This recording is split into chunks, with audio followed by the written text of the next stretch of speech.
Historia de la derivada como razón de cambio.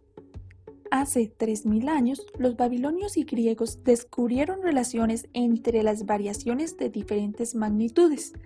Al inicio identificaban estos cambios de manera cualitativa, luego de manera cuantitativa, en ejemplos de construcciones con pendientes uniformes en la relación avance contra subida, y así se fue dando el concepto de práctico de variación.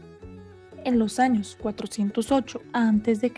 hasta el año 355 a.C., existió un matemático llamado Eudoxo de Cnido, quien introdujo la idea de magnitud continua y con su método de exhaustión fue el pionero de la primera etapa del cálculo infinitesimal, recalcando que el método de exhaustión es lo mismo que decir método de aproximaciones. En los años 200 después de Cristo hasta el año 284 después de Cristo, Diofanto, un famoso matemático, al igual que Eudoxo, contribuyó al inicio del cálculo gracias al método de aproximaciones. En el año 384 a.C. hasta el año 322 a.C., Aristóteles, un famoso matemático, fue quien concibió el tema del infinito en potencia, en la cual no permite considerar un segmento como una colección de puntos alineados, pero sí permite dividir este segmento por la mitad tantas veces como queramos. Y de esta manera se cambió la concepción que se tenía del infinito en acto, que regía hasta ese entonces la concepción del infinito, y da también los conceptos bases del cálculo. Otro matemático muy conocido en los años de 1623 hasta los años 1662, Blaise Pascal, definió la curva plana descrita por un punto de la circunferencia cuando ésta rueda sin patinar sobre una línea recta, y también preludió al cálculo diferencial. Descartes, un matemático súper conocido, utilizó el álgebra para conocer áreas y tangentes, lo que hoy en día llamamos como integración y derivación.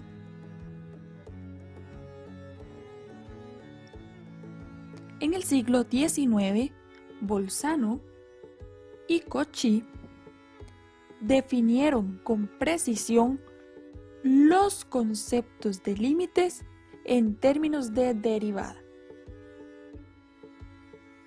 En el siglo XVII, el cálculo infinitesimal fue creado para resolver los principales problemas científicos, problemas como trazar la recta tangente a una curva en cualquier punto, calcular la velocidad de un movimiento no uniforme en cualquier instante, hallar la razón de cambio de una magnitud dada. La solución a estos problemas condujo a la creación de una de las ramas del análisis matemático, el cálculo diferencial. Los más grandes matemáticos de estos tiempos fueron Cavalieri, Torricelli, Wallis, Fermat, Barrow. Quienes se interesaron por dar solución a estos problemas fueron Newton y Leibniz, quienes crearon una teoría global donde se incluyeran todos los problemas. Ahora hablemos de Isaac Newton. Newton desarrolló en Cambridge su propio método para el cálculo de tangentes.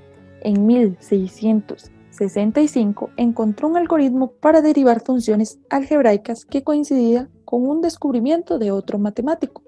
A finales de este año, se dedicó a reestructurar las bases de su cálculo, intentando desligarse de las infinitesimales, e introdujo el concepto de fluxión, que para él era la velocidad con que una variable varía con respecto al tiempo. Es aquí en donde podemos observar la razón de cambio.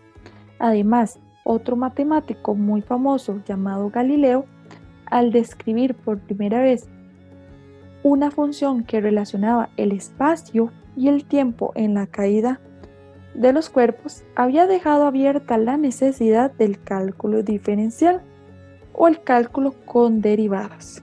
La derivada, en general, expresa el cambio instantáneo en cualquier fenómeno funcional. Es aquí en donde podemos observar la derivada como razón de cambio.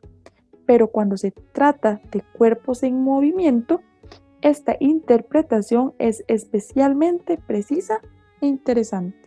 De hecho, históricamente fue la que le dio origen al estudio de las derivadas.